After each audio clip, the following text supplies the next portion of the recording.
translate ke dalam bahasa Indonesia, yaitu mengasuh anak dengan kasih karunia. Sebelumnya, saya akan memperkenalkan diri. Nama saya Priscilia. Saya seorang ibu muda yang memiliki 2 anak. Karena di sini saya melihat ada banyak sekali ibu-ibu senior ya, bahkan oma-oma yang rajin dan ingin terus belajar. Wah, saya jadi semangat ini. Nah, acara webinar kali ini dipersembahkan oleh Gereja Masehi Advent Hari ke-7 Monmoriah, dan saya mewakili Departemen Bakti Wanita Advent dan Departemen Rumah Tangga dari Gereja Masehi Advent Hari ke-7 Monmoriah ingin mengucapkan salam kenal, selamat datang bagi Bapak atau Ibu semua yang sudah ada di ruangan Zoom hari ini.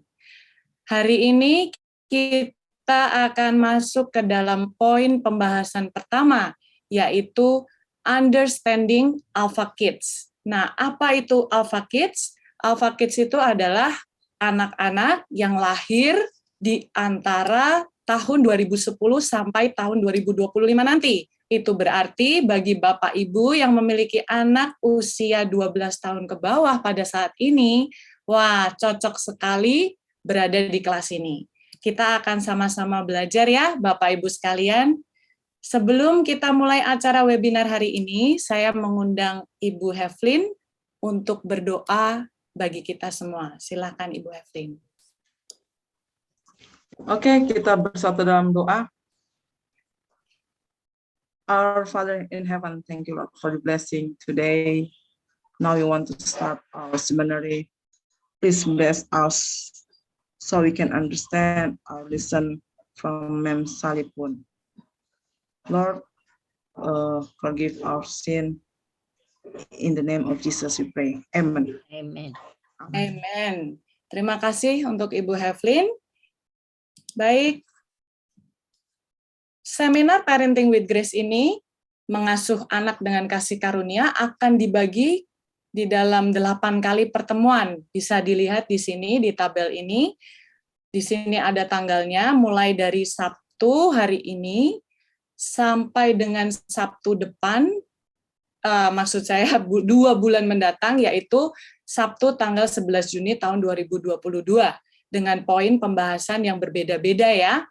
Bapak Ibu semua boleh mungkin di screenshot atau di foto, karena pembahasannya pastinya akan sangat menarik dan bisa memberikan banyak masukan penting buat kita semua di sini. Saya berdoa semoga seminar ini dapat membuka wawasan dan menambah pengetahuan untuk kita semua bisa lebih mengerti anak-anak kita, sehingga dapat mengasuh dan mendidik mereka dengan lebih baik lagi.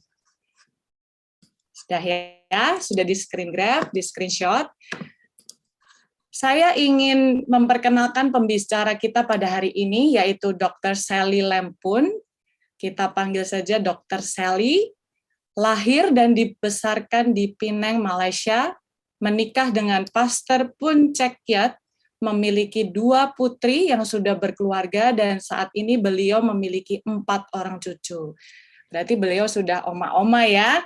Beliau sudah 38 tahun berkecimpung di bidang pendidikan, mulai dari memimpin kelas SMP, SMA, universitas, bahkan sebelum pensiun pun beliau pernah melayani sebagai Direktur Pelayanan Anak-anak, Keluarga, dan Wanita di Divisi Asia Pasifik Gereja Advent Masehi Hari ke-7.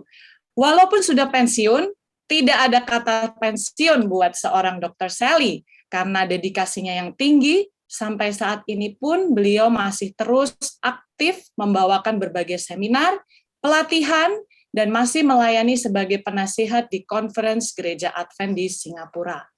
Nah, dikarenakan beliau akan membawakan webinar dalam bahasa Inggris, maka webinar ini akan diterjemahkan atau dialih bahasakan ke dalam bahasa Indonesia oleh Ibu Yenli Wijaya.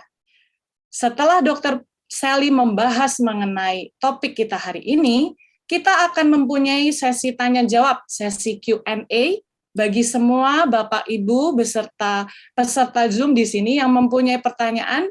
Di situ ada kolom chat, boleh diklik, bisa diketik di kolom chat dan akan dijawab semaksimal mungkin oleh pembicara kita di akhir acara pada sesi Q&A. Seluruh peserta Zoom juga diingatkan untuk mengisi daftar kehadiran ya, yang nantinya akan dibagikan oleh panitia di chat box. Kami himbau untuk diisi karena ini akan berhubungan dengan info-info selanjutnya mengenai seminar yang akan dilangsungkan ke depannya. Tanpa menunda lagi, saya serahkan waktu ini kepada Dr. Poon untuk membawakan materi siang hari ini. Dr. Poon, I would like to pass the floor to you to start the presentation. Okay, thank you. Thank you very much.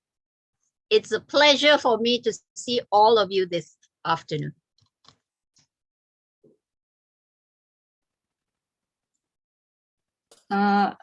Ibu Yenli belum di-unmute.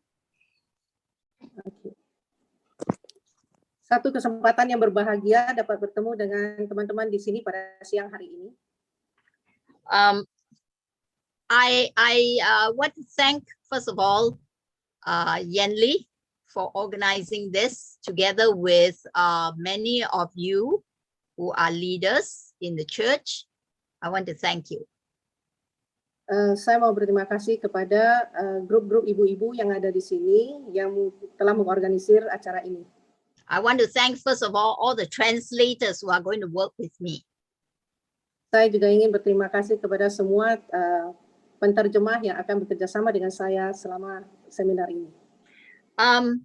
I'd like to state, first of all, that I'm not a perfect parent. Saya ingin mengatakan bahwa saya itu bukanlah seorang orang tua yang perfect, ya, yang sempurna. Yeah, I've been married for more than 50 years. Saya telah berkeluarga lebih dari 50 tahun. Yeah, and I have 2 grown-up children. Saya mempunyai 2 anak yang sudah dewasa. And they keep reminding me every day that I'm not perfect. Dan mereka selalu mengingatkan saya bahwa saya tidak sempurna. Yeah, and I think there's hope for all of us because I believe that God loves us so much that He has extended us His grace. Dan ini menjadi suatu sukacita bagi kita, suatu hiburan bagi kita, oleh sebab berulang kali Tuhan mengingatkan bahwa Tuhan itu selalu memberi kita kasih karunia. And because of God's love, I'm still able to talk to all of you tonight. Dan oleh sebab kasih karunia Tuhan, maka saya masih bisa untuk berbicara kepada kita semuanya pada hari ini. Yeah, in all the seminars that we are going to do together, dan di antara semua seminar yang akan kita bahas bersama, I've tried to put together a package that saya membuat satu. And in this package, I've tried to put together the most common and popular questions that parents have about parenting.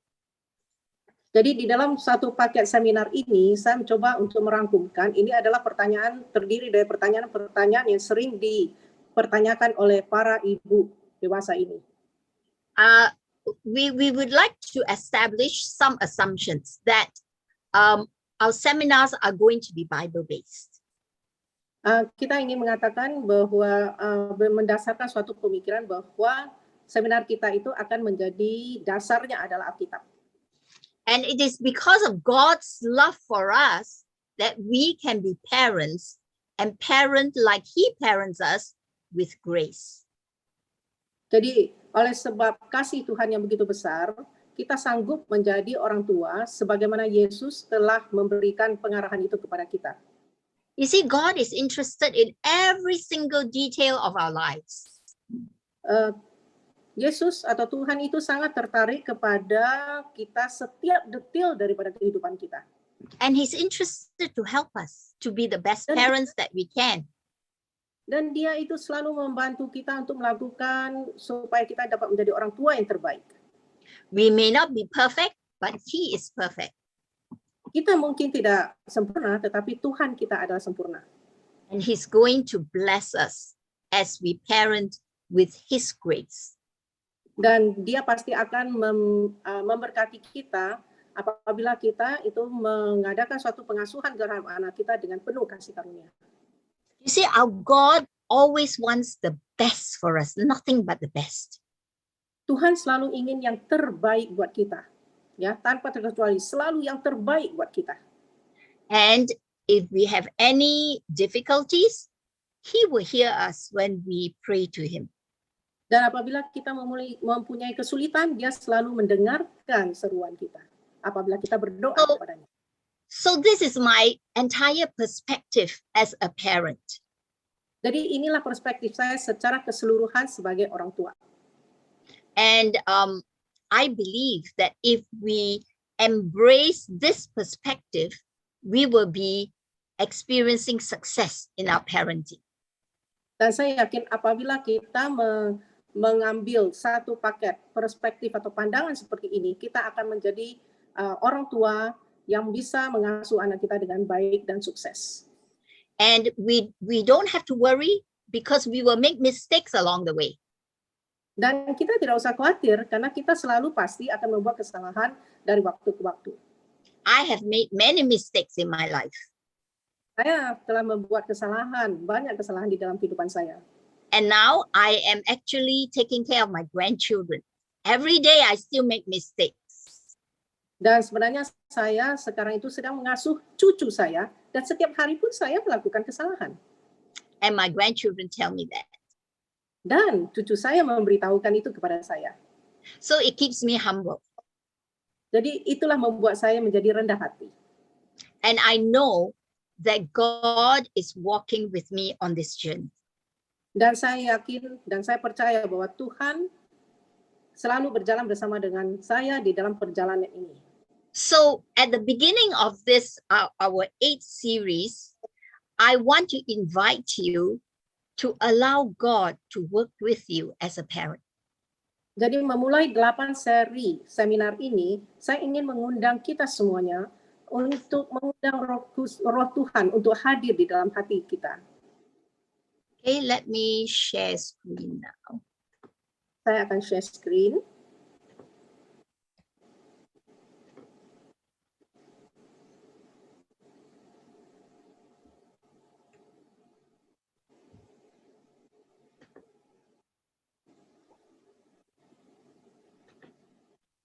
Okay.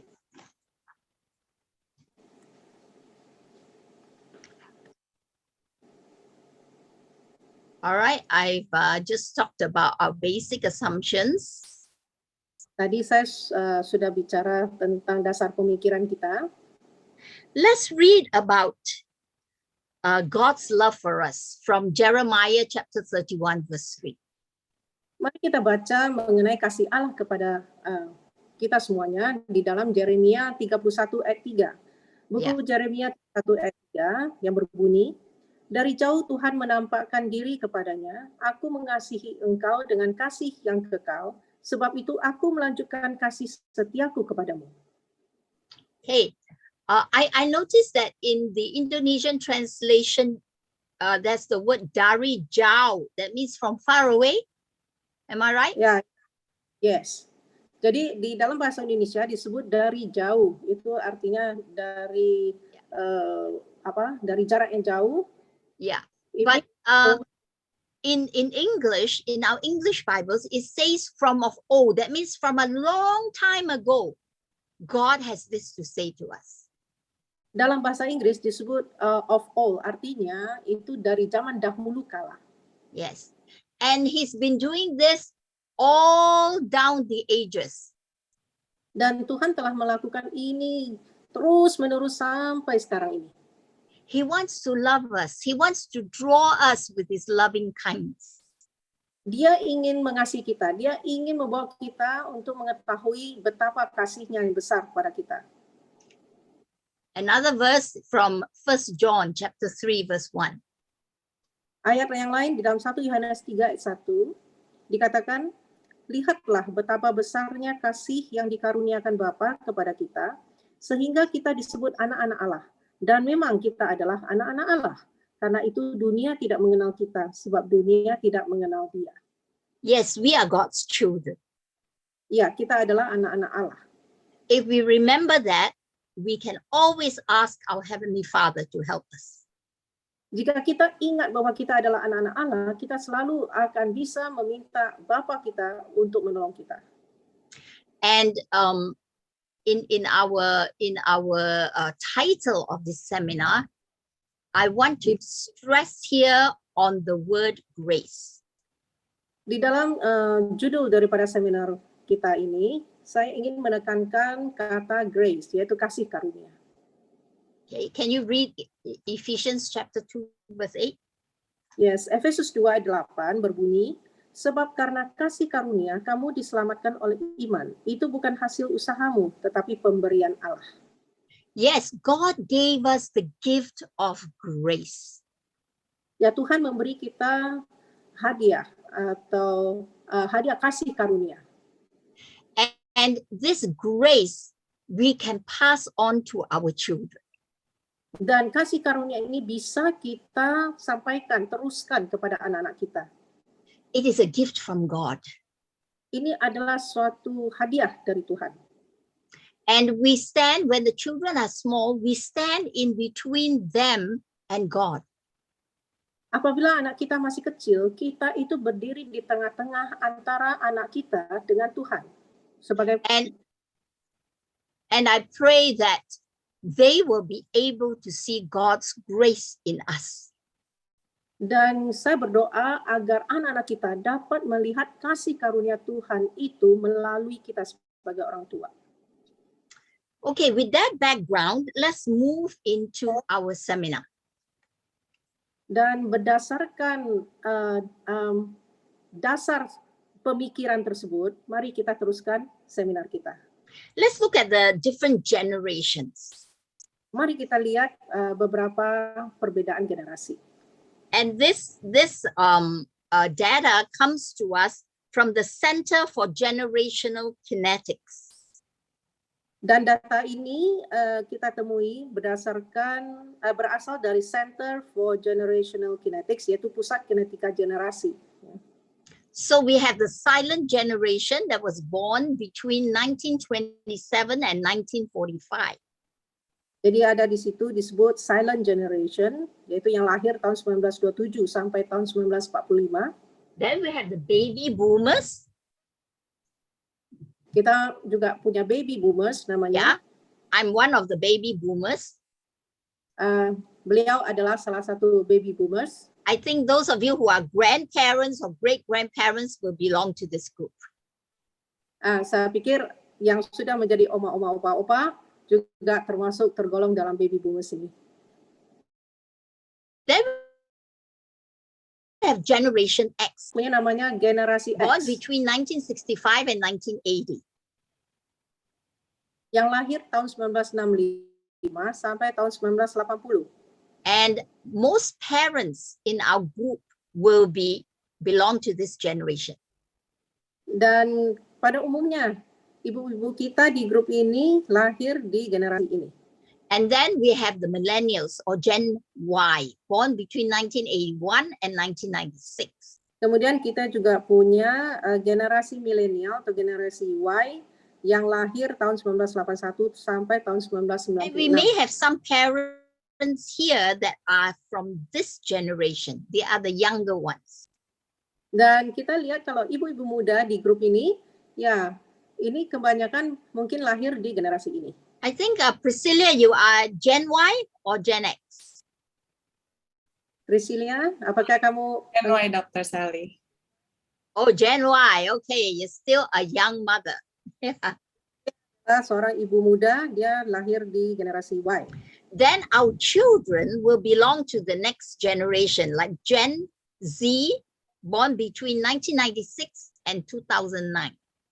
Dan anak-anak kita adalah termasuk dalam generasi berikutnya, yaitu generasi Z yang lahir tahun 1996 sampai tahun 2009. Okay, or Alpha Kids, Generation Alpha, born between 2010 and 2024. Atau juga generasi Alpha, yaitu lahir tahun 2020 sampai tahun 2024. Yeah. My two grandchildren are Alpha kids. Dua cucu saya Alpha Kids atau generasi Alpha. And I have one granddaughter who is from Gen Z or Gen Z. Dan saya mempunyai satu anak cucu perempuan yang lahir Yes. sebagai generasi Z. She's a teenager today Dia sekarang adalah seorang remaja and giving her mother a lot of headaches. dan memberi masalah besar terhadap ibunya. So, you know, these kids, Gen Z or Generation Alpha, are nothing like us. You must remember that. Jadi ingat bahwa generasi Z dan generasi Alpha ini tidak seperti kita, sama sekali tidak seperti kita. For the simple reason that they have grown up with a simple computer in their pockets. Jadi mereka itu bertumbuh dengan superkomputer di kantong mereka, di saku mereka. Yeah, they are very familiar with the iPad, the iPhone, and what have you. Dan mereka itu sangat mahir di dalam iPad, iPhone, dan lain sebagainya. And some experts believe that this has created an irreversible pattern of behavior. Dan para ahli menemukan bahwa ini telah menciptakan suatu pola perilaku yang tidak dapat diubah. We would never go back to what the previous generations were like. Never. Dan generasi ini tidak akan mungkin kembali lagi ke cara berpikir atau generasi-generasi sebelumnya. So what happens is there will always be a generation gap. Nah, apa yang terjadi? Selalu ada masalah goncangan atau kekejutan generasi. Ya, Now, perbedaan. Generation Y is very close to Gen Z, but Generasi Y mendekati generasi Z, tetapi there's still generation shock. masih terjadi kekejutan generasi. So can you imagine? I am a baby boomer. How many levels am I apart? You know, I'm in total shock about how my alpha grandkids are behaving. Jadi bayangkan saya adalah baby boomers, kemudian berapa tahap perbedaan generasi yang harus saya lalui karena cucu saya dan saya harus menjaga cucu saya yang adalah alpha, anak-anak alpha. So my granddaughter is 7 years old. Cucu saya yang perempuan berumur 7 tahun. And I've taken care of her from the time she was 5 months old. Dan saya menjaga dia ketika dia masih 5 bulan. But I'm still suffering from generation shock. Walaupun demikian, saya masih tetap mengalami goncangan generasi. And every day I pray for God to give me wisdom to understand her. Dan setiap hari saya masih berdoa terus untuk agar Tuhan memberi saya hikmat supaya saya dapat mengasuh dia dengan baik. Yeah, I think I'm so thankful that we have a God that we can turn to. Saya bersyukur dan terima kasih oleh sebab kita mempunyai Tuhan di mana kita dapat berpaling kepadanya. But whether you like it or not, you are stuck with them, right? Apakah suka atau tidak suka, kita selalu mengalami suatu kendala sama anak-anak kita. And we as adults will need to adjust rather than they adjust to us. It will have to be the other way around. Dan kita sebagai orang tua harus mengatur, mengadjust, menyesuaikan diri dengan mereka daripada mereka yang harus menyesuaikan diri kepada kita. In one of the seminars, we are going to talk about discipline. Di salah satu seminar nanti kita akan berbicara mengenai disiplin. You know, I used to have children born in Generation X. Dan saya mempunyai anak yang lahir di generasi X. Discipline with them was a breeze to me. Dan mendisiplin mereka itu adalah suatu hal yang sangat gampang bagi saya. Yeah, it wasn't a problem at all. Tidak masalah sama sekali. Yes, they were obedient. Mereka penurut. I didn't have to say anything. I just had to look at them. Saya tidak usah mengatakan apa-apa, tetapi saya hanya melihat saja kepada mereka. And my daughters will know what I want. Dan anak-anak saya akan tahu apa yang saya mau. You know, there was one time we were in the market. Satu kali kami berada di pasar. My older girl was just 4 years old. Anak perempuan saya yang paling tua berumur 4 tahun waktu itu. And you know, when you go to the market, you know, there are lots of these salespeople, you know, selling all kinds of things. And they look at the little girl and they always like to tease the little children. Pada waktu kita berada di pasar, di sana itu banyak sekali orang-orang yang berjualan dan mereka itu suka mengganggu anak-anak kecil. Or give them candies. Memberi mereka itu permen. And with my daughter, I always told her, no candies. I didn't allow her to eat any candies. Dan bagi anak-anak perempuan saya mengatakan bahwa no candies, tidak boleh makan permen. Jadi tidak pernah saya memberi permen. You know, now I think of it, it was easy for me at that time because I was alone at home with her. Dan pada waktu saya berpikir pada waktu itu saya merasa mudah untuk melakukannya karena hanya saya dengan dia, dengan mereka yang berada di rumah. I had no grandparents around. Saya tidak mempunyai orang tua atau mereka tidak mempunyai nenek-nenek atau kakek-kakek bersama dengan mereka. My daughter at 4 never ate candies. Jadi di usia 4 tahun, anak perempuan saya tidak pernah makan permen. So when she was standing like, maybe a few feet away from me. Dan pada saat dia berdiri mungkin beberapa jarak, beberapa feet, beberapa meter dari saya. And this person was trying to give her a candy. Dan orang ini ingin memberikan dia permen. I heard him say that, so I turned to her and I looked at her. Orang ini memberikannya dan saya mendengar, lalu saya berbalik dan saya melihat dia. Saya menatap dia. I didn't shake my head, I just looked at her. Saya tidak menggelengkan kepala, saya cuma ngelihat. And she understood. Dan dia mengerti. She said, no, thank you.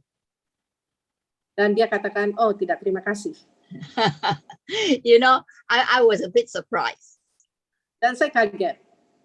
But now with this generation Alpha,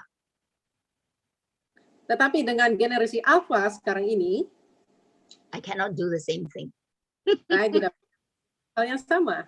Yeah, because the situation has changed. Karena situasinya, keadaannya sudah berubah. And I will talk about it in the later seminars. Dan saya akan bicara tentang ini di seminar berikutnya. Okay, for this seminar, let's focus on the characteristics of Alpha kids. Untuk seminar ini, mari kita fokus kepada karakteristik daripada anak-anak Alpha. They are screenagers. Mereka adalah anak-anak remaja yang selalu di layar atau disebut penyaring. And they are so good at handling any device. Dan mereka mahir dalam menangani perangkat apapun. Yes. You give a kindergartner an iPad, they will know what to do. Apabila kita memberi iPad kepada anak-anak yang usia TK, mereka itu tahu apa yang harus mereka lakukan. Yeah, one time my grandson whispered to me. Satu kali cucu laki-laki saya berbicara kepada saya. She said, you know what? My teacher doesn't know how to search for things on YouTube. Dia katakan, tahu nggak? Masa guru saya tidak tahu bagaimana cara mencari sesuatu di YouTube? She doesn't know how to click. Dia tidak tahu bagaimana untuk klik. I asked him, I said, did you say anything? Lalu dia tanya, apakah engkau mengatakan sesuatu? And she said, no, I didn't say anything. Lalu tidak katakan sesuatu. I said, I'm glad you remember not to say anything. Oh, saya bersyukur kamu tidak mengatakan apa-apa ya saat itu. Yeah. In a later seminar, we will talk about artificial intelligence and screen time and all that, and how it affects our children. Di seminar kita yang terakhir, kita akan bicara mengenai artificial intelligence, yaitu kecerdasan buatan ataupun yang lain-lain yang menyangkut teknologi kepada anak-anak. They prefer computer games to board games. Mereka lebih suka permainan virtual daripada permainan papan. And they suffer from addiction to the screen. Dan mereka itu kecanduan pada layar. Yeah, they are an indoor generation. That means they like to stay indoors. Mereka adalah generasi anak-anak yang suka dalam ruangan. Because they are so stuck to the screen. Karena mereka itu terpaku kepada layar. They can take on challenges and they are problem solvers. Mereka mempunyai kemampuan untuk menghadapi tantangan apapun dan mereka merupakan pemecah masalah yang baik. They are also easily bored. Mereka juga mudah bosan. And they have a reduced attention span. Mereka juga mempunyai rentangan perhatian yang berkurang. Okay, we will talk a little bit more about this later. Kita akan bicara tentang ini di sesi berikutnya. They are not restricted by rules. Mereka tidak dibatasi oleh aturan. Okay, they will always ask you, why? Why do I have to do this? Why do I have to do that? Mereka selalu bertanya, kenapa saya harus lakukan ini? Kenapa saya harus lakukan itu? And you have to explain to them. Dan kita harus menjelaskan kepada mereka. Obedience is not easy. Penurutan tidak mudah. They tend to be defiant. Mereka cenderung menentang. And experts say that for this generation, it's hard to keep them in church. It's hard to keep them believing in God. Jadi bagi para ahli mengatakan bahwa untuk generasi ini susah untuk membawa mereka ke dalam gereja. Ya. Yes, you can bring them to church when they are young. Kita bisa bawa mereka ke gereja pada waktu muda, maksudnya masih kecil. But once they grow up, they will leave church. Tetapi pada saat mereka mulai besar, mereka mengabaikan, mengesampingkan atau bahkan meninggalkan gereja. So we will talk about how we can engage our children to keep them safe in church. Jadi kita akan belajar bagaimana cara untuk membuat mereka itu bisa mempunyai hati di dalam gereja dan tetap berada di gereja. They are constantly changing, very individualistic. Dan mereka itu terus berubah dan sangat individualistis. Yeah, they live only for the moment. Mereka hanya hidup saat ini. And the childhoods are very different. Dan masa kanak-kanak mereka itu sangat berbeda. Yeah, they feel a lot of peer pressure to do well in school.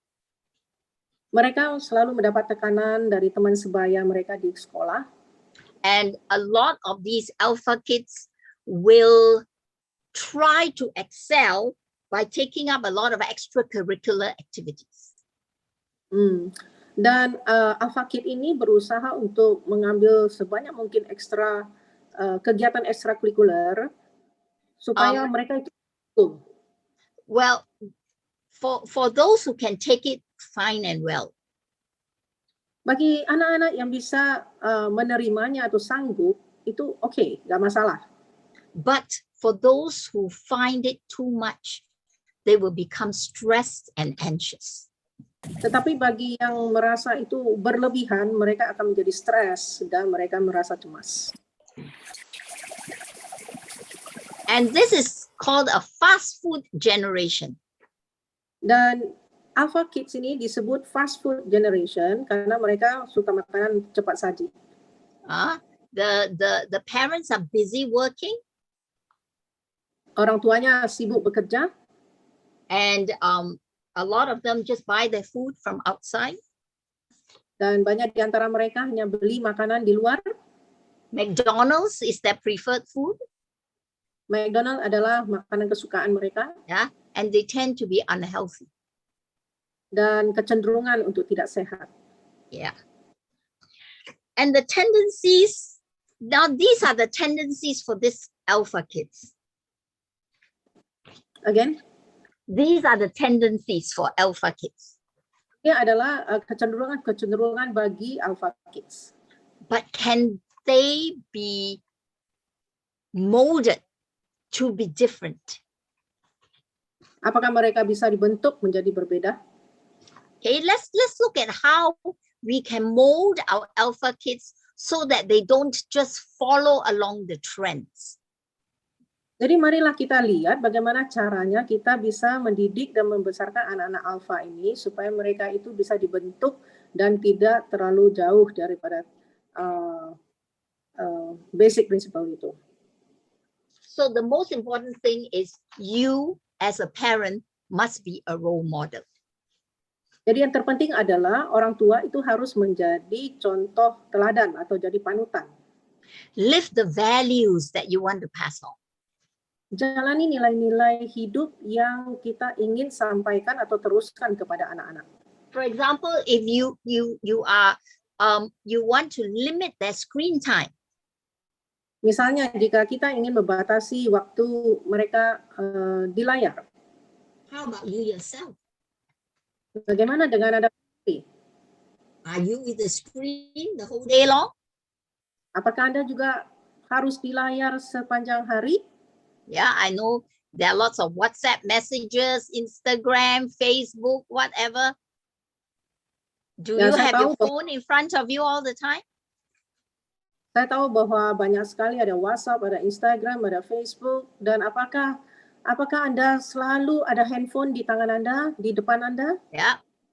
Or you're watching movies all the Atau time? Anda nonton sepanjang hari? So you must be authentic. Jadi Anda harus jujur, harus tulus, harus otentik. Jadi Iya. apa adanya. Be a role model. Jadilah panutan. And it's very important for us to keep learning and to be willing to change as our children grow. Jadi yang penting, sangat penting bagi kita adalah kita harus bersedia untuk belajar dan berubah seiring pertumbuhan anak-anak kita. Read, research, Baca, mengadakan penelitian, get support from the community. dapatkan dukungan dari komunitas kita. Like this group, you can learn from each other. Misalnya di grup ini kita dapat belajar satu dengan yang lain. Seek balance. Mencari keseimbangan, Balance screen time and family time. seimbang waktu di layar dengan waktu keluarga. Time indoors and time outdoors. Waktu keseimbangan, waktu di dalam dan juga waktu di luar ruangan. Remember that the alpha kids like to stay indoors. Ingat, alpha kid suka berada di dalam ruangan. But I think it's so important for our children to go outdoors, get some sunshine, and get the vitamin D. Dan bagi saya pikir ini sangat penting bagi anak-anak kita itu untuk pergi keluar untuk mendapatkan sinar matahari dan juga mendapatkan vitamin D. And also very important, they will always gravitate towards eating McDonald's fries and burgers and what have you. Dan mereka itu kecenderungannya itu suka makan makanan hamburger, French fries dan lain-lain, makanan sejenisnya. While we can't say no, you cannot eat any of that. Kita tidak bisa mengatakan, oh tidak boleh kamu makan makanan seperti itu. We need to seek a balance. Tetapi kita cari keseimbangan, ya, Healthy keseimbangan dalam food makanannya sehat, most of the time, lebih banyak makanan sehat, and once in a while you can have McDonald's. dan sesekali-sekali bolehlah McDonald. to cut it off completely, I think would be very foolish. Dan untuk tidak memberikan Alpha Kid ini untuk makan makanan seperti itu sama sekali ditutup, ya, tidak boleh sama sekali. Itu adalah suatu hal yang kurang baik menurut saya. Bodoh, suatu See, kebodohan. the important thing is to keep the balance. Yang terpenting adalah mencari keseimbangan. Well, it's better that they still listen to you because they know that you are a reasonable person than for them to cut you off completely and not listen to you at all, right? Lebih baik mereka itu mendengarkan kita oleh sebab mereka menganggap bahwa kita itu adalah orang tua yang memahami mereka, daripada kita itu ditutup kerannya bagi mereka sehingga mereka menganggap, oh, kita orang tua tidak mengerti mereka. You see, in the family, I am the most healthy person. Di dalam keluarga saya adalah yang paling sehat, ya, And I'm hidupnya. just very upset when they give the children things like McDonald's and Kentucky Fried Chicken and all this fast food. Dan saya sangat sedih melihat kalau cucu-cucu saya diberi makan McDonald ataupun Kentucky Fried Chicken atau makanan-makanan cepat saji lainnya. Because we have adults in our home who enjoy those kinds of things. Karena kami mempunyai orang tua di rumah yang menyukai makanan seperti itu. But I believe that parenting with grace means that you will seek a balance, a healthy balance. Dan saya yakin parenting, mengasuh anak dengan kasih karunia itu adalah memberikan suatu keseimbangan, ya, memberi keseimbangan kepada pendidikan anak-anak. So I've learned when they want to go and get McDonald's, I will keep quiet. Jadi saya tahu apabila saya belajar, apabila saya melihat mereka mau makan McDonald, saya hanya diam saja. Anyway, they don't do it every day. Mereka tidak lakukan itu setiap hari. And I'm very happy when my grandchildren say, you know, we had McDonald's just the other day. That's not healthy. Dan saya senang mendengar kalau cucu saya mengatakan, oh, saya baru mendapatkan McDonald 2 hari yang lalu dan ini tidak sehat. So I know it's in their minds. Saya tahu itu ada di dalam pikiran mereka.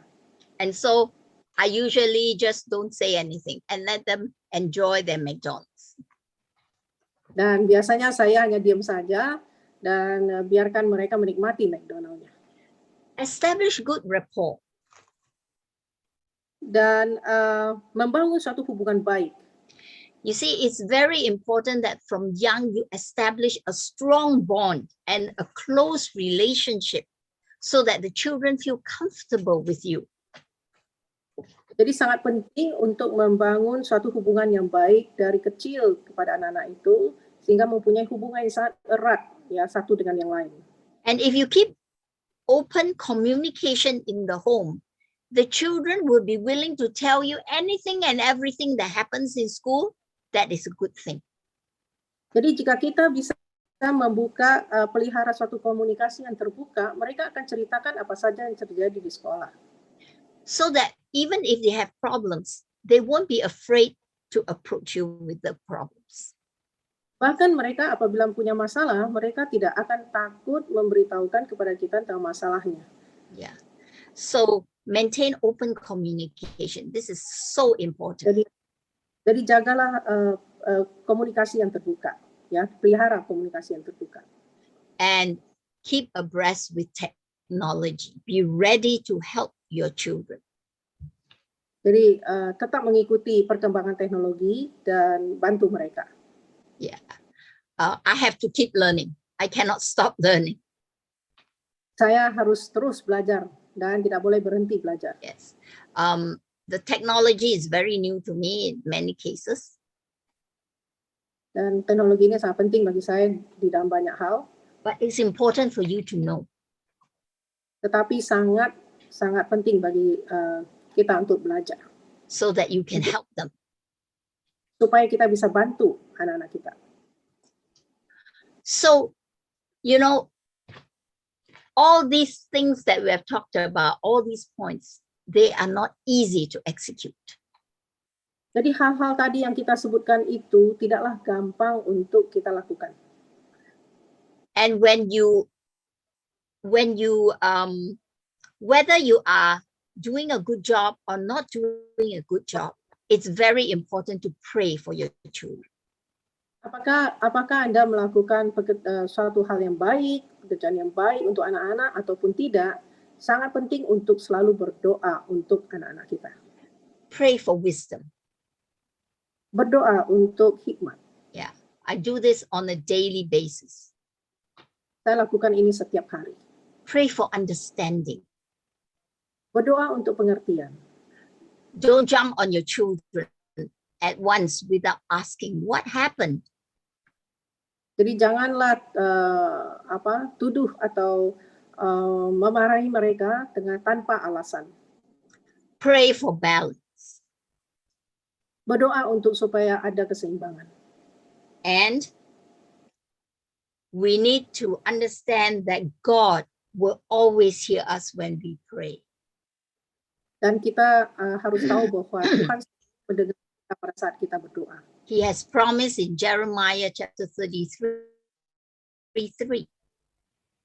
Dia berjanji di dalam Yeremia 33 ayat 3 yang mengatakan, "Berserulah kepadaku, maka aku akan menjawab engkau dan akan memberitahukan kepadamu hal-hal yang besar dan yang tidak terpahami, yakni hal-hal yang tidak kau ketahui."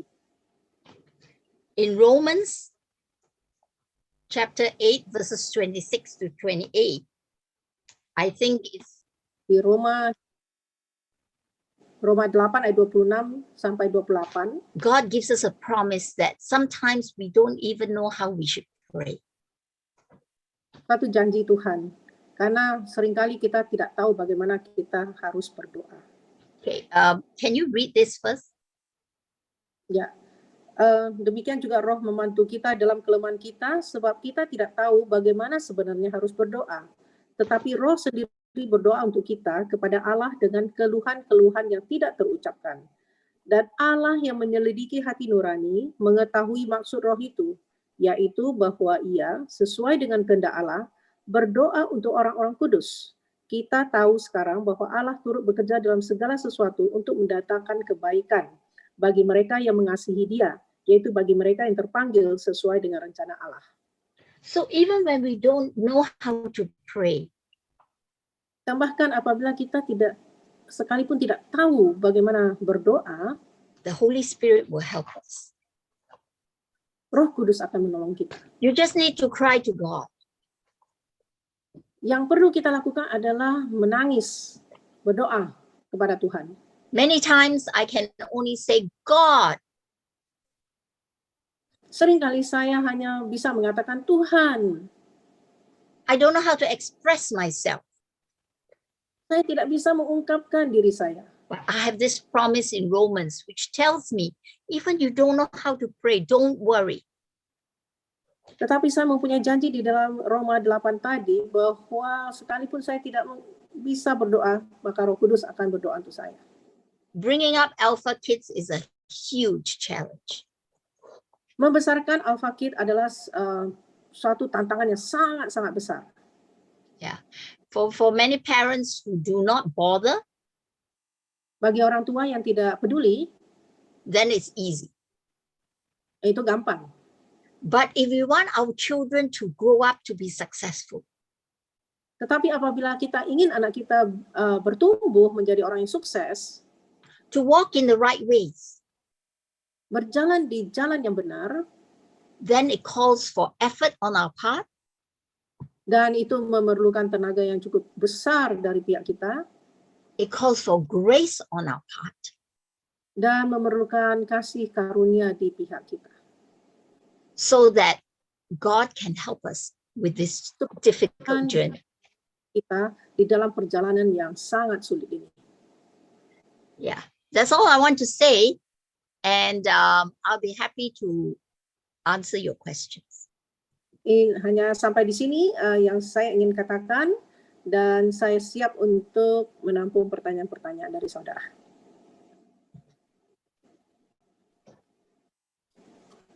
Oke, Baik. kita serahkan. Terima kasih untuk Dr. Sally yang telah memberikan materi dengan sangat jelas ya, Bapak Ibu semua. Saya pun hari ini belajar banyak dari beliau.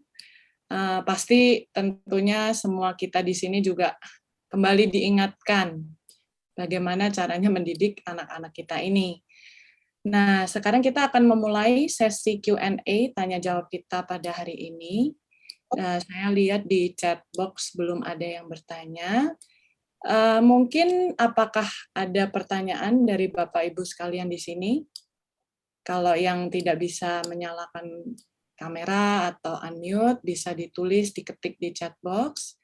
Atau bagi yang bisa, boleh raise hand.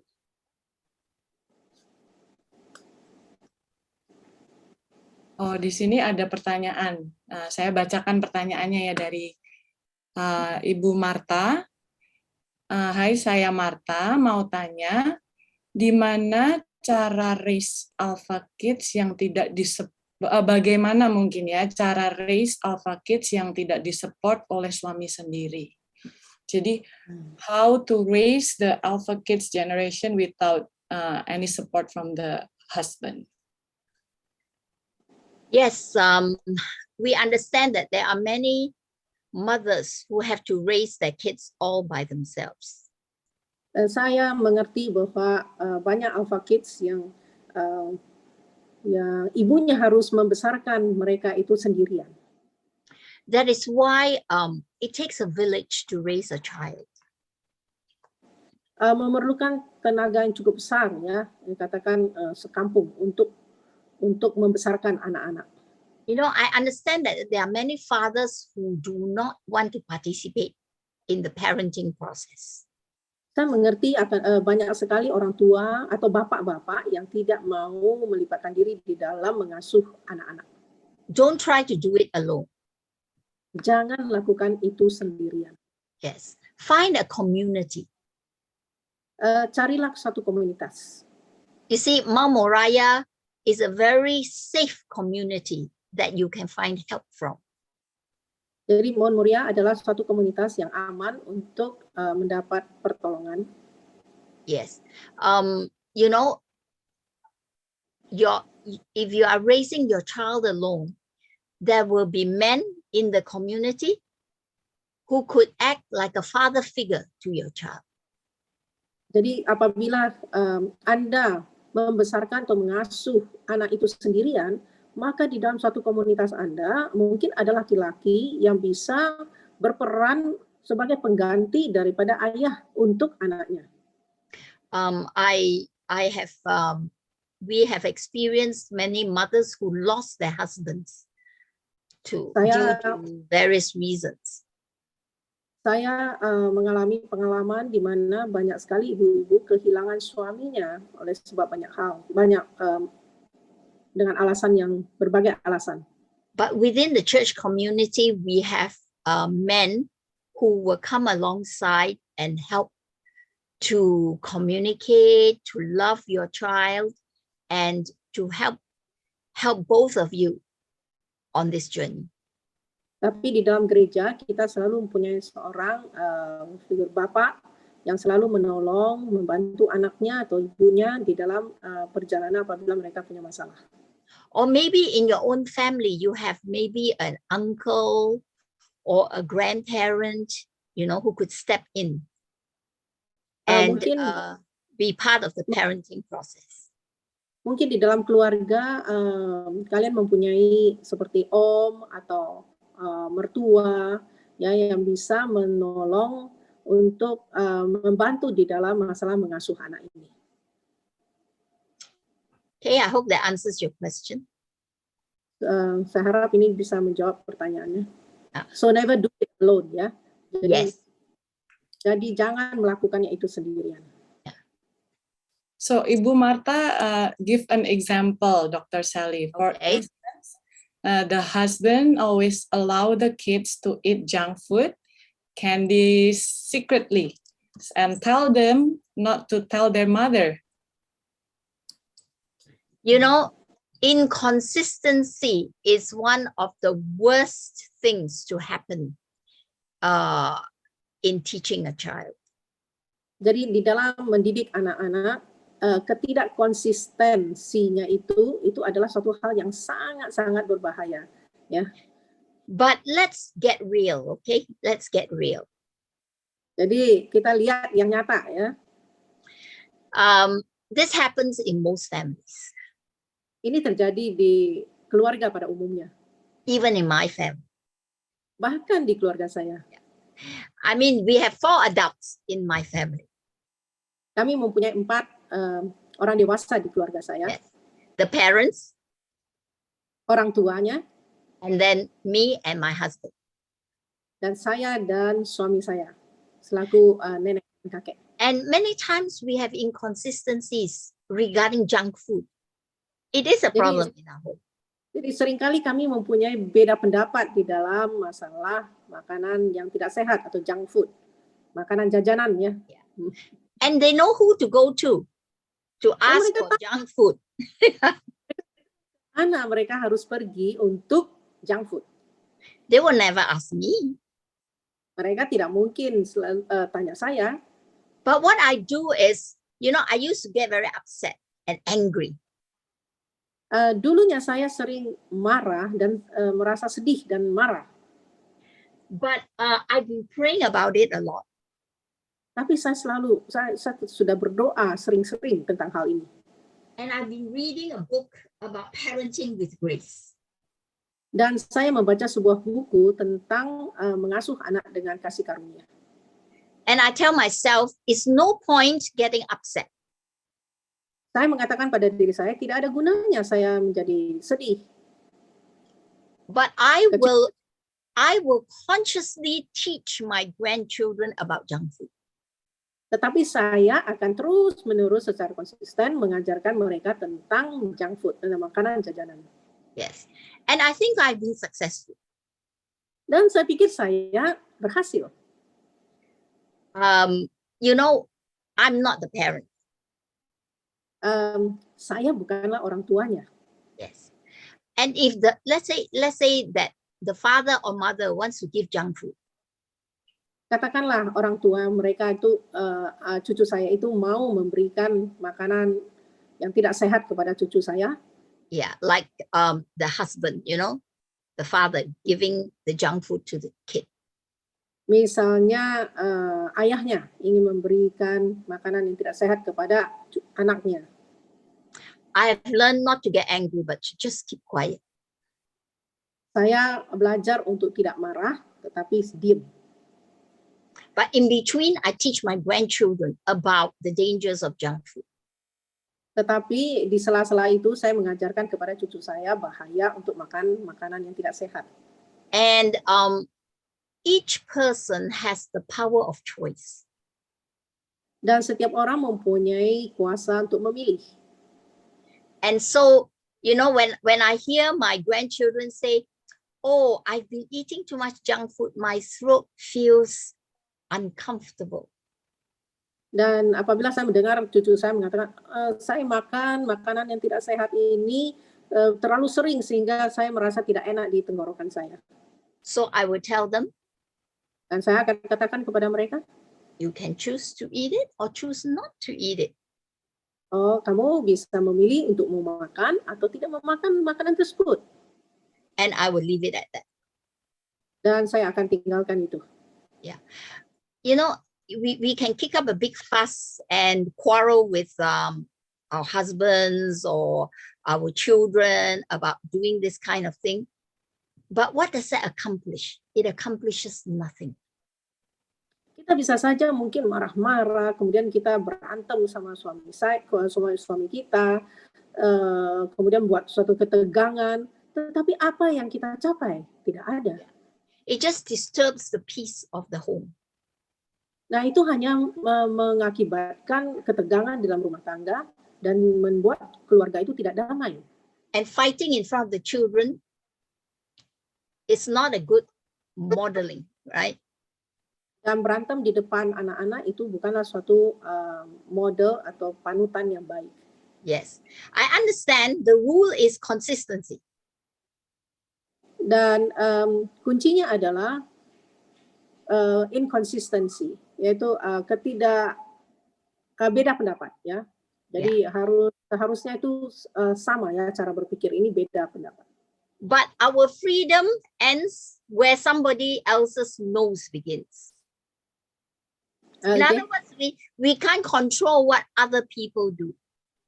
Kita tidak bisa mengatur atau mengontrol apa yang orang lain katakan atau apa yang orang lain buat. But my secret weapon is I will pray. I will pray. Iya, senjata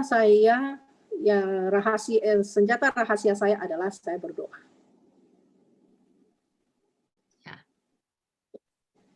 Don't fight, pray. Jangan berantem, tapi berdoa. Ya, berdoa ya. Oke, mudah-mudahan ini menjawab pertanyaan dari Ibu Marta. Untuk selanjutnya ada pertanyaan juga dari partisipan dengan inisial MG. Di sini bertanya, bagaimana cara mengenalkan Tuhan kepada anak-anak dengan usia toddler 1-3 tahun. So, how to introduce God to the children aged between 1 to 3 years old? Okay. Actually, in my journey, I found that introducing God to toddlers 1 to 3 is easy, not difficult. Menurut pengalaman saya, menceritakan tentang Tuhan atau menempatkan Tuhan di dalam diri anak-anak umur 1-3 tahun itu adalah suatu hal yang mudah, tidak sulit. I'll share some of the things that I did. Saya akan berbagi apa yang saya lakukan. Yeah, number 1, Yang pertama, keep reading Bible stories to your children. Terus-menerus membacakan cerita-cerita Alkitab kepada anak-anakmu. As soon as the child is born, I always started reading Bible stories. Even though they don't seem to understand, you read it to them. Jadi semenjak anak saya lahir, itu sudah saya lakukan untuk membacakan Bible story atau cerita-cerita Alkitab kepada bayi saya yang baru lahir, sekalipun kelihatannya itu bayi itu belum mengerti. And by the time they are aware, like when they're close to 1, 2, or 3, they will always ask for the same stories. Pada And you saat read mereka to them. pada saat mereka itu mulai menyadari, mulai mengerti, yaitu umur 1-2 tahun, mereka akan bertanya dan meminta cerita-cerita yang sama, dan saat itu ya ulangi cerita-cerita tersebut kepada mereka. Secondly, as soon as they understand, and I would say a 2-year-old is beginning to understand, a 2 or 3, you keep talking about your positive experiences with God. Yang kedua adalah pada saat mereka berusia 2 tahun, dan saya melihat bahwa 2 tahun itu mereka mulai mengerti, dan pada saat itulah mulai menceritakan tentang hal-hal yang positif yang Anda mengalami, pengalaman Anda bersama dengan Tuhan. Jadi hal-hal yang positif, pengalaman Anda bersama dengan Tuhan, ceritakan kepada anak-anak. Model praying in front of your children. Dan berdoa sebagai panutan di depan anak-anak Anda. Teach your children that God answers prayer. Ajarin kepada anak-anak Anda bahwa Tuhan itu menjawab doa. Simple thing like, let's say they've misplaced a toy and you are looking for that toy. Misalnya pada saat mereka itu salah penempatan, misalnya mencari-cari tentang mainannya, ya, dan saat itu berdoa. Yes, pray about it. Berdoa untuk itu. And when you find the toy, give thanks to God. Dan pada saat menemukan mainan tersebut, bersyukurlah kepada Tuhan. Yes. In other words, model your walk with God in the eyes of a child. Jadi selalu menjadi contoh kepada anak-anak Anda, memberi contoh kepada anak Anda tentang Tuhan, ya. Yeah, talk about God, sing about God. Bicara tentang Tuhan, bernyanyi tentang lagu-lagu yang mengangkat tinggi Tuhan. that tells them that God cares, God loves, and God answers prayer. Ceritakan kepada mereka, tanamkan kepada mereka bahwa Tuhan itu peduli, Tuhan itu sayang, ya, kepada mereka. As you walk with the child, as you journey with the child, whenever anything happens, reference it to our Heavenly Father. Jadi pada saat Anda mengasuh anak-anak ataupun berjalan bersama anak-anak ataupun dalam kondisi apapun, selalu referensikan atau selalu kalau terjadi sesuatu, arahkan kepada Tuhan.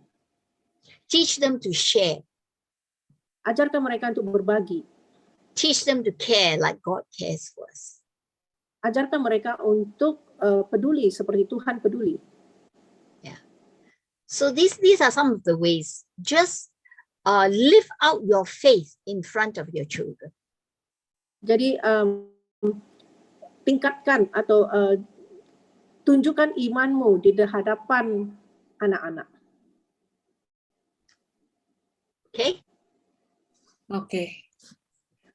Sebelum melanjutkan ke pertanyaan berikutnya, saya menghimbau untuk bagi yang baru hadir, untuk bisa mengisi form absensi, supaya bisa direcord semuanya ya, dan diberikan informasi-informasi lebih lanjut tentang seminar berikutnya yang akan datang.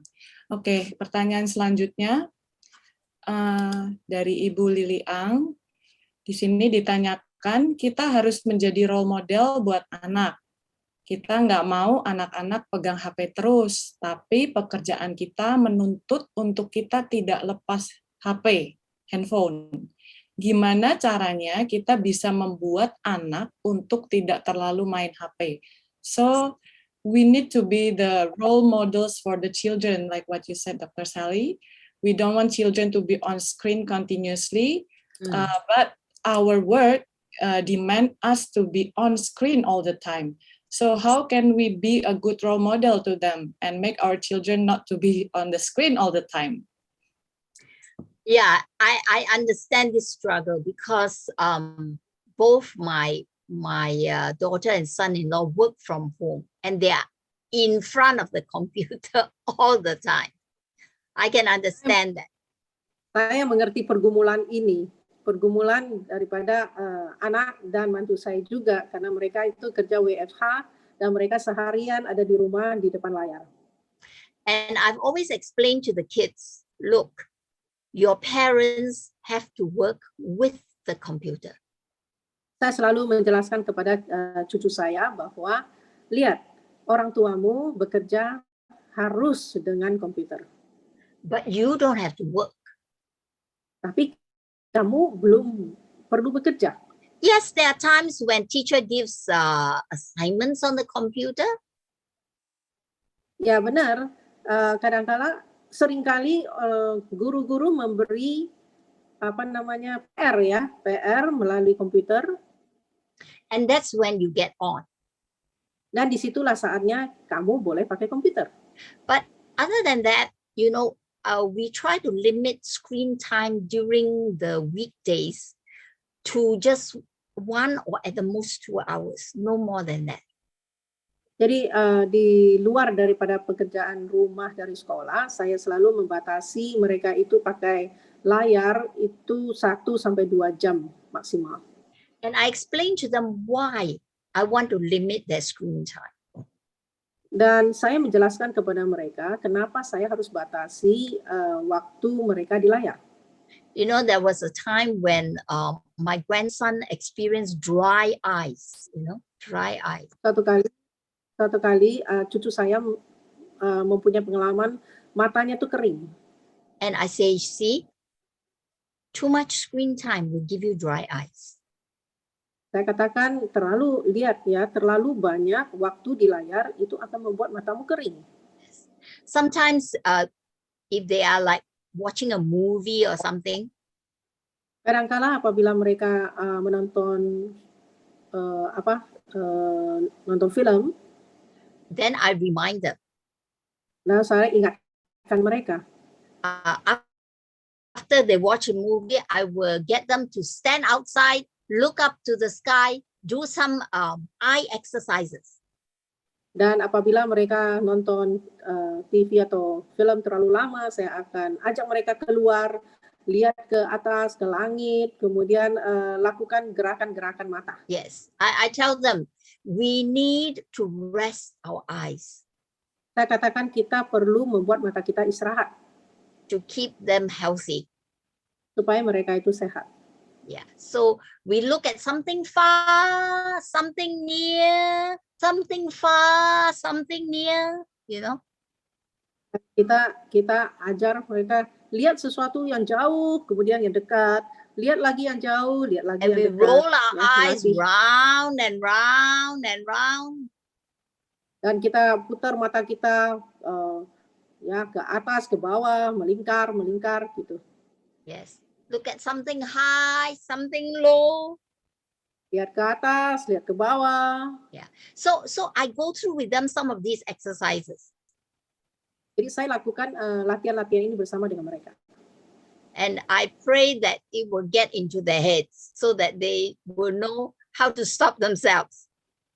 Dan saya berdoa supaya ini dapat mereka ingat dan bisa mengajar mereka bagaimana cara mereka membatasi diri itu di layar. Oke, baik. Lanjut ke pertanyaan selanjutnya. Dari Ibu Fitri Purba, bagaimana mengajari fokus anak supaya dengar patuh tanpa harus marah atau memukul anak? So how to teach your children to be obedient without being angry and hitting them? We are going to talk about how to discipline young children, one session, and how to discipline teenagers, another session. And we will go into detail at that time. Kita akan belajar di satu sesi tentang bagaimana cara mendisiplin anak-anak dan bagaimana di satu pelajaran ya, dan satu pelajaran lagi mengenai bagaimana cara mendisiplin remaja ya. Itu akan kita bahas lebih detail lagi di pelajaran-pelajaran tersebut. Yeah, but I want to just mention briefly here. Saya cuma mau menjelaskan secara sekilas di sini. If you discipline a child in anger, that is not parenting with grace. Jika Anda mendisiplin anak-anak dengan penuh kemarahan, itu bukanlah mengasuh anak dengan kasih karunia. I know it is not possible, humanly speaking. Dari secara manusia ini suatu hal yang tidak I mungkin. remember one time I was giving a seminar at a hotel in downtown Orchard. Jadi saya ingat suatu hari saya mengadakan seminar di Orchard, di Orchard. And there was a woman there who was quite well known in the community. Dan di situ ada satu wanita yang sangat cukup terkenal di komunitas tersebut. And I was saying, you know, when you discipline your kids, you should not be angry. Saya katakan pada saat engkau disiplin anak, seharusnya tidak marah. And she said, it's impossible. Dan dia katakan itu suatu hal yang tidak mungkin. You are so angry, you want to kill the kid. How can I not be angry? Saya marah, bahkan mau bunuh itu anak, bagaimana saya tidak bisa marah? You see, as Christians, we believe that one of the fruit of the Spirit is self-control. Kita percaya sebagai orang Kristen bahwa salah satu buah roh adalah pengendalian diri. Yes. And if we exercise self-control, we are actually teaching our children. Pada saat kita belajar untuk mengendalikan diri, sebenarnya itu kita sedang mengajar kepada anak kita. I must admit that I have gotten angry at my grandchildren. Saya harus mengakui bahwa saya selalu marah terhadap anak cucu saya. But I have to check myself very often. Tetapi saya selalu harus memeriksa diri saya. Sering-sering memeriksa diri So saya. we went through a very difficult time with my grandson for a while. Kami mengalami suatu masa yang sangat sulit berhubungan dengan cucu saya. And so I sat down with him after losing my temper a few times. I sat down with him. Setelah melampiaskan kemarahan saya beberapa kali, akhirnya saya duduk bersama dengan dia. And I talked to him. Lalu saya berkata kepada dia, I said, you know, I don't want to get angry at you. saya katakan, saya sebenarnya tidak mau marah sama kamu. I don't like to spank you. Saya tidak suka memukul kamu. So how can you help me so that I will not get so angry? Bolehkah kamu bantu saya supaya saya tidak marah sama kamu? So you know what his problem is, he likes to answer back. You know, and this is an alpha kid thing. Answer back, answer back. Masalah dia adalah dia itu suka balas kata. Jadi ngomong satu dia balas gitu ya, balas kata. So I say, how can we do it so that I will not go to the point where I will lose my temper with you? Jadi bagaimana caranya kamu ajarin Om bagaimana caranya supaya saya tidak marah sama kamu, ya, tidak oleh sebab perkataan ya balas-balas kata tadi gitu. So he said, okay, when you are reaching your limit, you put up your finger like that. Lalu dia bilang, oke, kalau misalnya Oma, ini dia punya Oma ya, Omanya sudah mencapai satu tahap yang udah maksimal kemarahannya, kasih tanda dulu. And when I do that, he's supposed to keep quiet. Dan apabila saya melakukan begini, maka dia harus diam. And it has worked quite well. Dan ini berhasil, lumayan. Yeah. So we'll talk more about this when we talk about discipline. Dan kita akan bicara tentang ini lebih dalam lagi nanti. Baik, dengar sekilas dari jawabannya aja kita udah tertarik ya, kira-kira apa lagi yang akan dibahas oleh Dr. Sally di pertemuan-pertemuan yang akan datang. Oke, jadi Joel's mom pertanyaannya hampir sama seperti Ibu Fitri, jadi kita tidak usah ulang lagi ya. Lalu ada pertanyaan dari Ibu Nesya. Apa ada advice untuk working mom dalam mendidik alpha kids, di mana kadang waktu kita habis dengan pekerjaan, pulang-pulang kita capek, ditambah pekerjaan rumah, sampai berpikir tidak ada waktu lagi untuk anak-anak kita, tetapi kita harus tetap mendidik mereka dalam segala hal. Thanks in advance. Is there any advice for working mom in educating alpha kids? Sometimes we run out of time, so we have a lot of works to do in the office. We get home and we get tired. We have to do the house chores, and there is no time for our children. But still, we need to educate them in all things. So, is there any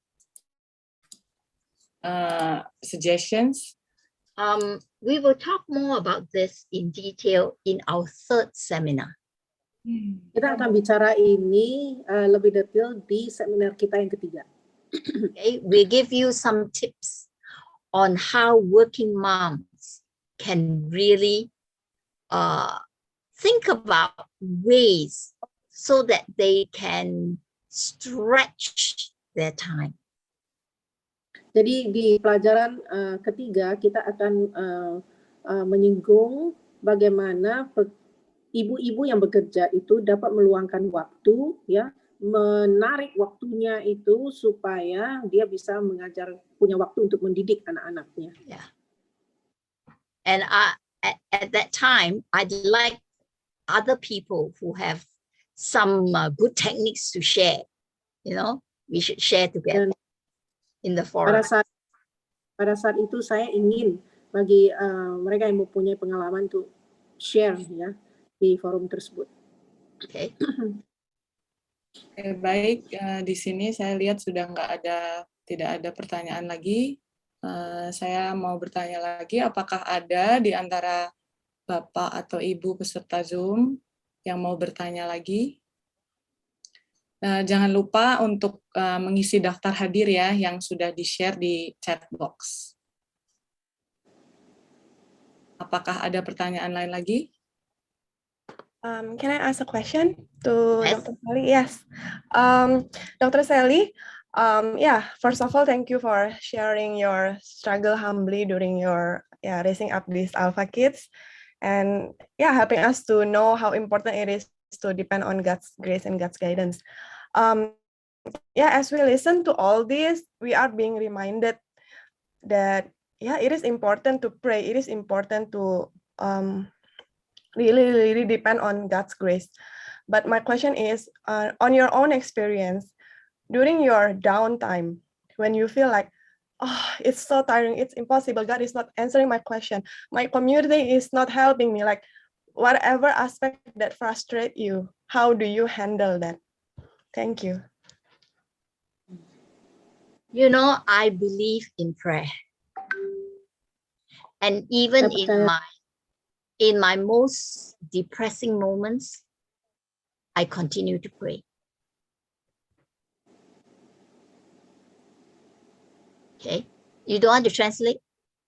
Yanli? Perlu Oke, tadi pertanyaannya adalah apabila kita dalam masa depresi, ya kita kan memang harus berdoa, tetapi pengalaman Dr. Sally bagaimana? Kan dalam keadaan depresi itu bagaimana kita bisa tetap berdoa konsisten begitu ya? Dan jawabnya Dr. Sally bahwa dalam keadaan apapun, depresi sekalipun, saya tidak pernah putus-putusnya berdoa. Yeah, I pray. I sing songs of encouragement. Saya bernyanyi. I claim Bible promises. Saya mengklaim janji Tuhan. Yeah.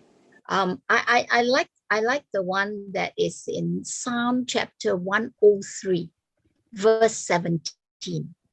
You Saya senang turn to that. 103 verse 17. 103, 17. Psalms. Mazmur 03 ayat ke-17. Tetapi kasih setia Tuhan dari selama-lamanya sampai selama-lamanya atas orang-orang yang takut akan Dia, dan keadilannya bagi anak cucu. Yes, I claim this promise for my children, for my grandchildren. That God is going to give his righteousness to them. Jadi saya selalu klaim janji ini bahwa untuk anak-anak saya dan juga cucu-cucu saya, bahwa Tuhan itu selalu akan memberikan kebenaran kepada mereka. Yes, there are times when I cannot sleep. Ya, seringkali ada juga waktu saya tidak bisa tidur. Yeah, discouraging times. Sangat frustrasi dan putus asa. But I claim his promises. Tetapi saya klaim janji Tuhan. Another one I claim is in Philippians chapter 1 verse 6. Dan salah satu lagi yang saya klaim janji Tuhan di dalam Filipi 1 ayat ke-6.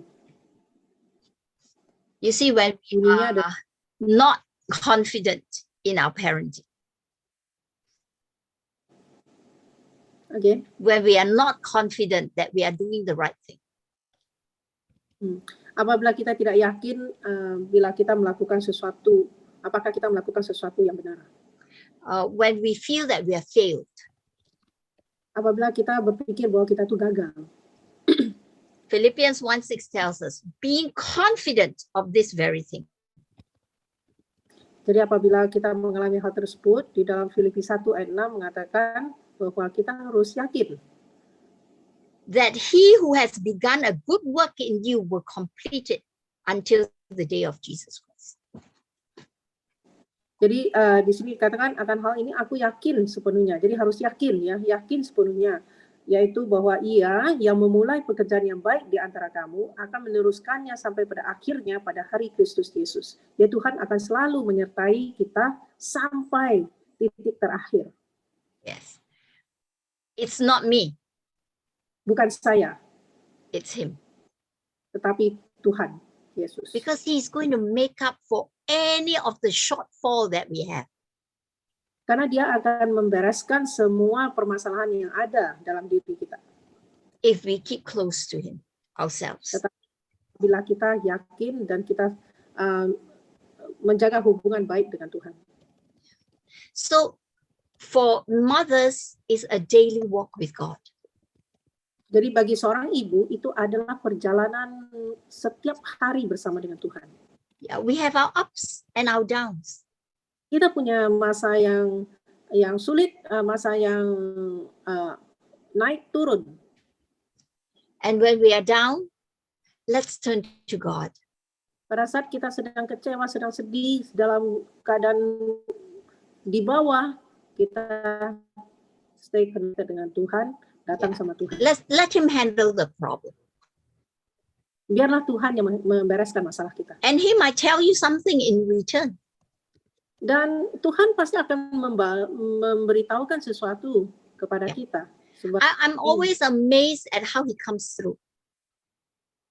Dan saya selalu terbelalak dan sangat takjub dengan jawaban-jawaban Tuhan terhadap. When I have some fear inside, Apabila saya merasa ada kekhawatiran dalam diri, he will send someone to send me a text. dia mengirim seseorang untuk memberi satu ayat kepada saya, To cheer me up. untuk menguatkan saya.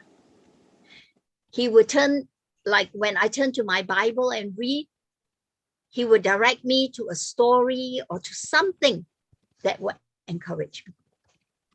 Dan dia akan mengarahkan saya pada saat saya membaca Alkitab ke cerita yang cocok, yang menguatkan saya. That is why it's so important for parents to turn to God's word. Turn to his word every day. Itulah sebabnya sangat penting bagi orang tua untuk selalu mengarahkan pikirannya kepada Alkitab, firman Tuhan. And talk to him constantly. Berbicara kepada Tuhan setiap saat. Yeah. I share with him my joys. I share with him my sorrows. Saya berbagi kepada Tuhan dengan kesenangan saya dan juga kesedihan saya. It's a journey together with God. Itu adalah suatu perjalanan yang tidak putus-putusnya bersama dengan Tuhan. Yeah. I'd like to exercise. If I'm troubled, I like to go and walk, sweat it out. Saya suka olahraga, exercise. Jadi kalau misalnya saya lagi masalah, saya suka jalan untuk keluarkan keringat saya. Yeah. Sometimes a cold shower helps. Kadang-kala mandi air dingin itu menolong. Yeah. Sometimes I bake bread. Yeah. I bake bread. A big breath. Ya. Bake bread. Bake. Oh, bake. Oke. Kadang masak bikin roti. You know, when you have to knead the bread, you know, you let go all your frustration. Jadi pada saat untuk mengadoni roti ya, mengeluarkan tenaga sekuat tenaga. Ya. Yeah. But the most important is that connection with the Lord. Yang terpenting adalah hubungan kita dengan Tuhan. Yeah. The closer you are to him, semakin dekat dengan Tuhan, the more you feel at peace in yourself. Semakin kita bisa merasakan damai sejahtera di hati. Yeah. You know that there are some people who cannot sleep every night, you know. Ada banyak orang yang tidak bisa tidur pada malam hari. But I'm so thankful, you know, once in a while I have those nights where I get worried about something. But usually the next night I can sleep very well to make up for the bad night. Saya itu juga terjadi pada diri saya. Kadang-kala adalah sekali dua kali saya nggak bisa tidur oleh sebab saya mikirkan suatu. Tetapi keesokan harinya saya itu bisa tidur nyenyak sekali untuk menutupi malam yang tidak bisa tidur itu. Yeah, I don't know whether I'll get to the point where it would never bother me. I doubt, because I'm human. Ya, ada saat saya pikir Tuhan tidak pernah meninggalkan saya karena saya itu adalah manusia ya, yang lemah.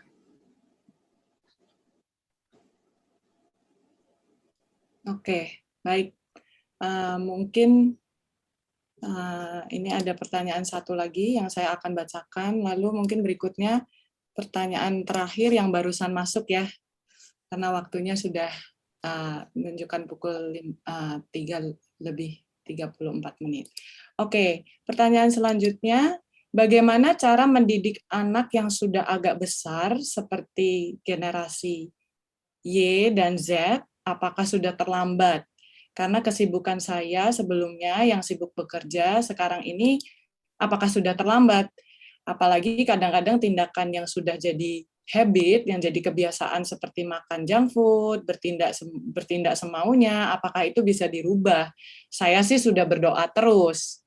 So, how to educate Gen Y and Z? Was it too late? So I was busy working mom before, and some actions that has become a habit, such as eating junk food, act as they wish, and I have been praying for that. So, and is that too late for me? You still have a chance. I would say you still have a chance. Masih ada waktu, masih ada kesempatan. But dealing with adults is very different, right? Tetapi berhubungan dengan orang yang sudah dewasa itu agak sulit. Yeah, you know, when I first retired, I had not been living with any children for close to, I would say, 20 years. Jadi sebelum saya berhenti bekerja, ya, saya itu tidak tinggal dengan anak-anak saya lebih kurang 20 tahun. So when I began living with my daughter, Jadi pada saat saya mulai tinggal bersama dengan anak saya, yeah, I was like you, wow, so much junk food and, you know, different habits, sleeping late, yeah, overworking. jadi pada saat saya mulai tinggal bersama dengan anak saya, wow, suatu kaget karena begitu banyak makanan yang tidak sehat, kemudian telat-telat tidur, ya, dan lain-lain. And nagging is not going to accomplish anything. Dan dengan mengomel tidak akan menyelesaikan masalah. Yeah, no point nagging. Tidak ada gunanya You ngomel. are wasting your breath. Itu menghabiskan tenaga. Yeah, pray for them. Berdoa untuk mereka. And once in a while, you can insert just one phrase or one sentence to remind them. Jadi sesekali selipkan satu kalimat atau satu ayat kepada mereka. But be encouraging. Tetapi beri dorongan semangat. Yeah. You can say something and put them down. If they feel put down, then it's the wrong way to say it. Jadi mungkin Anda akan keluarkan kata-kata, tetapi jika kata-kata itu membuat mereka itu upset atau menurun, ya, itu artinya bukan kata-kata yang benar untuk mereka. Yeah. Jadi jangan buat mereka itu sedih atau kecewa. Come across in a concerned way. Jadi hadapi anak-anak itu dengan kata-kata perhatian. Yeah, like, you know, I'm really concerned. Mungkin kata-kata, ya, saya sangat memperhatikan kamu misalnya. But I will say it only once. Tetapi saya cuma katakan sekali. And say what you need to say. And that's it. Katakan apa yang perlu dikatakan. Yeah. Don't nag. Don't repeat it. Jangan ngomel-ngomel terus ulang-ulang. Pray. Pray often. You can nag God, but don't nag your children. Jadi kita bisa membiarkan Tuhan yang bekerja, tapi jangan kita biarkan anak kita. Yeah. That's what I've learned in my own journey. Itulah yang saya pelajari dari perjalanan hidup saya. Okay, Priscilla, back to you. Oke, Ada pertanyaan lagi. Bagaimana faktor dosa keturunan nenek moyang terhadap nasib anak yang nakal? So maybe if I would translate this, how about the sin of the hereditary sin from to the fate of a naughty child? So how do you relate that? You know, in the Bible, it talks about the sin unto the third and fourth generation. Jadi di Alkitab disebutkan ada dosa yang turun kepada generasi kedua dan generasi ketiga. And we have a lot of also genetic tendencies that are bad, right? Kita juga mempunyai kecenderungan genetik yang jelek. But there's nothing that we can overcome with the grace and the power of God. Nothing. Jadi tidak ada sesuatu yang bisa kita selesaikan dengan baik tanpa kasih anugerah daripada Tuhan kita Yesus Kristus. Because our God is all powerful. Karena Tuhan kita itu adalah sangat luar biasa dan berkuasa. I like Romans 8:37. Saya suka di dalam Roma 8 ayat 37. Is it 8:37 or 8:38? Let me check.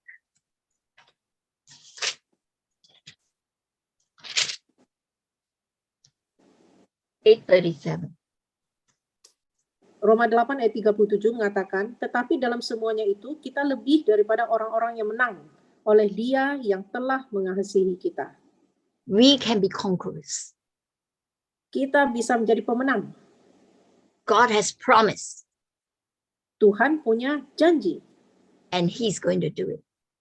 dan Dia pasti akan mewujudkannya. You know, there's a saying that health educators always use. They say your genes or hereditary tendencies is like a gun that's handed to you. Jadi seorang pakar kesehatan selalu mengatakan bahwa gen kamu itu adalah ibaratnya pistol yang ada di tangan. But you have the choice whether you want to pull the trigger. Tapi kamu mempunyai pilihan apakah untuk mau membidik, menembak atau tidak. Yes. You know, there are people who have diabetes and the children will carry that tendency. Jadi ada yang mempunyai turunan diabetes dan anak-anak mempunyai kecenderungan memiliki penyakit diabetes. But if the child follows a diet that is healthy, the diabetes will not show up. Jadi apabila anak tersebut memperbaiki dengan melakukan pola hidup sehat, maka kecenderungan diabetes itu tidak akan muncul. Diabetes itu tidak akan muncul kepada anak tersebut. So it's a matter of choice. Jadi itu adalah pilihan. The power of choice that God gave us. Kuasa pilihan yang Tuhan berikan kepada kita.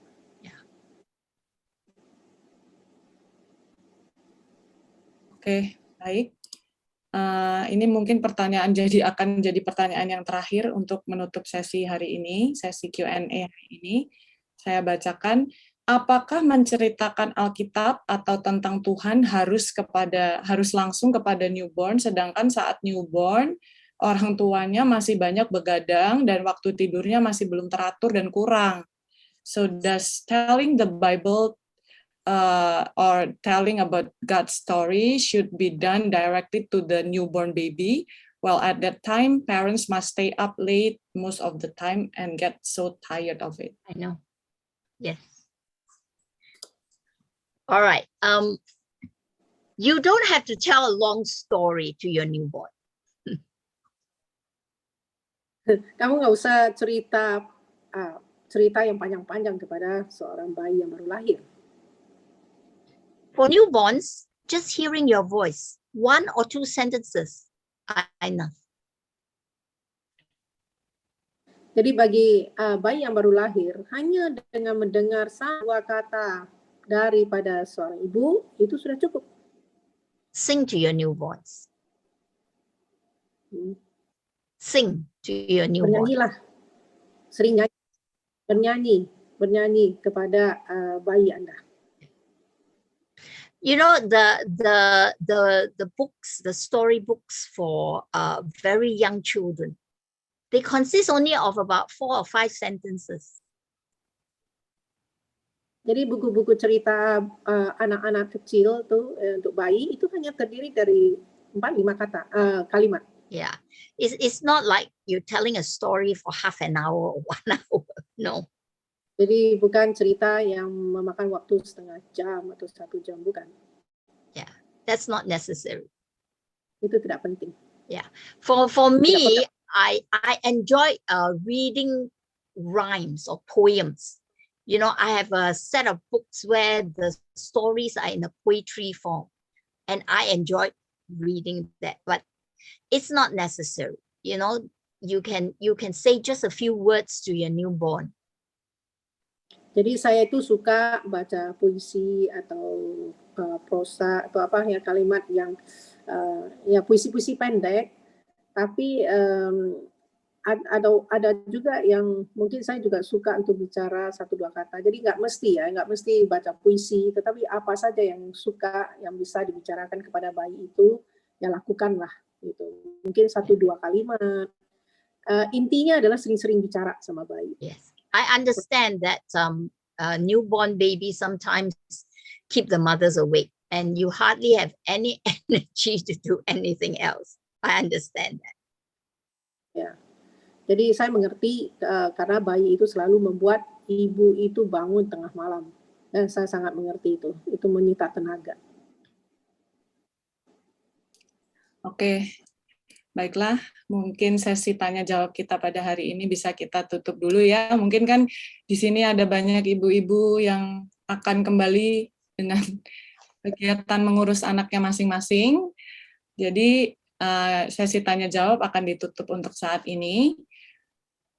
Mungkin kita akan berfoto bersama dulu ya, Ibu Bapak yang sudah mengikuti seminar ini dari awal hingga akhir. Boleh dinyalakan kameranya. Kita mau lihat wajah-wajah ibu-ibu yang mau belajar untuk mengasuh anak-anak kita nih. Oke.